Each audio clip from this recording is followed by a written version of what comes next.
राधे राधे भक्तों। अगर आप कृष्ण के भक्त हैं तो आप उनके एक प्यारे भक्त एकनाथ जी को जानते ही होंगे। उनके जीवन का एक किस्सा सुनाने जा रही हूँ, पसंद आए तो लाइक जरूर कीजिएगा। तो किस्सा इस प्रकार है।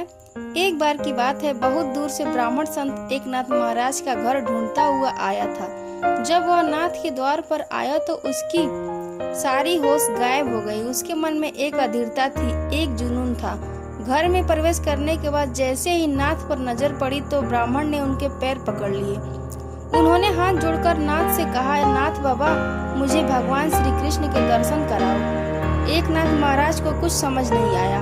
आप कौन हैं? मैं तुम्हें और उसे नहीं जानता। मैं कहाँ रहता हूँ ये भी नहीं पता।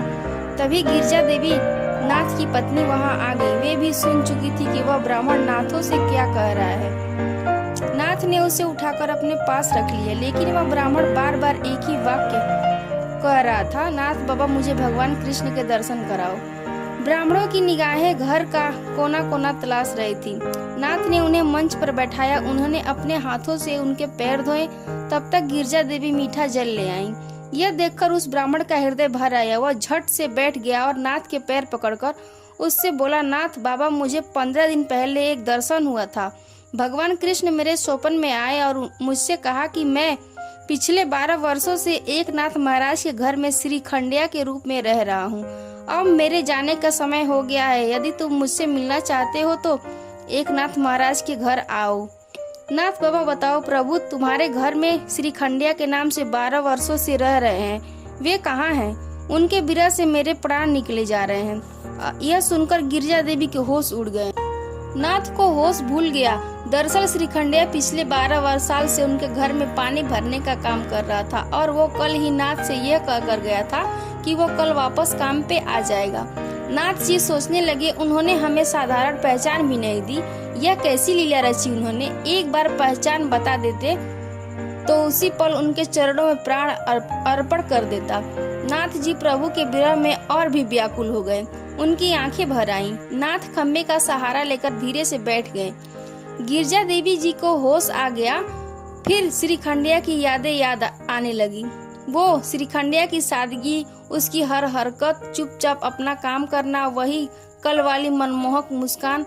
नाथ की आंखें बहने लगी। उन्होंने ध्यान किया और उन्हें एहसास हुआ कि स्वयं भगवान कृष्ण विश्व के स्वामी पिछले 12 वर्षों से उनके घर में श्री खंडिया के रूप में पानी भर रहे थे। यहाँ गिरजा देवी की स्थिति भी कुछ अलग नहीं थी। दोनों ने एक दूसरे की ओर देखा। गिरजा देवी मन में कह रही थी, चोर, एक चोर। आप 12 वर्ष तक हमारे निकट रहे, परंतु आपने हमें खबर तक न होने दी। इन सभी वर्षों में आपने हमें बहुत प्यार किया है। नाथ खम्मा पकड़कर उठ गए। उन्होंने उस घोड़े को देखा। श्री खंडिया ने बाहर 12 वर्षों तक अपने कंधों से उठाई हुई कांवड़ को देखा, उसे छुआ। नाथ जी की आंखों से आंसू रुकने का नाम नहीं ले रहे थे। जहाँ श्री खंडिया भोजन करने बैठते थे, जहाँ श्री खंडिया विश्राम करते थे, नाथ श्री खंडिया ने जहाँ जहाँ स्पर्श किया वहाँ वहाँ अपने हाथों से स्पर्श करने लगे। गिरजा देवी ने अपनी आंखों में से आंसुओं के साथ सचमुच उस जमीन को भिगो दिया जहाँ श्री खंडिया बैठे थे। उनका हृदय प्रभु के प्रिय से भर गया। उन्होंने आसमान की ओर देखा और कहा, हे प्रभु, आप हर जगह हैं। आप आंखों में हैं, आप शरीर में हैं, आप अंदर हैं। आप हमारे घर में श्री खंडिया बनकर रहते थे। हमने तुम्हें एक बेचारा साधारण पनक्या समझ लिया। हमें क्षमा करें भगवान कृष्ण। परंतु यदि यह सत्य है कि आप सचमुच पिछले 12 वर्षों से श्री खंडिया के रूप में हमारे साथ रह रहे थे, तो श्री खंडिया के उपलक्ष्य में प्रसाद के रूप में कुछ दे दीजिए। क्या आश्चर्य है। इसके साथ ही नदी मूसलाधार बहने लगी। हवा तेज थी। कोने में श्री खंडिया की लाठी, जिस पर घुंघरू बांधे थे, वह उस हवा के साथ गिर गई। घंटियां बज उठी। उस घुंघरू काठी में एक शंख बंधा हुआ था। उस शंख से केसर और कस्तूरी की सुगंध नाथ के घर में चारों ओर भर गई।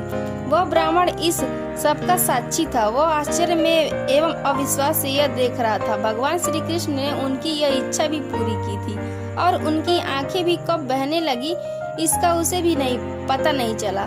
तो ऐसे हैं हमारे प्रभु। कोई उनकी थोड़ी सी भक्ति क्यों न करे। वे अपना सब कुछ उस पर दोनों हाथों से लुटा देते हैं। जिन परमात्मा श्री कृष्ण ने गीता में अपना असीम सामर्थ्य और ऐश्वर्य का वर्णन किया, जिनकी पत्नी अनंत संपत्ति और धन्य धान की देवी हैं, जिनके रोम रोम में अनंत ब्रह्मांड बसते हैं। उन परम शक्तिशाली भगवान ने अपना वैभवशाली वैकुंठ छोड़कर अपने भक्त के छोटे से घर में सेवक बनकर 12 सालों तक पानी भरा। ऐसे हैं हमारे प्रभु, धन्य है उनका भक्त प्रेम, और उनसे भी धन्य है उनके परम भाग्यशाली भक्त जो संपूर्ण विश्व के स्वामी को अपने भक्ति प्रेम से बांध लेते हैं। जय जय सीताराम।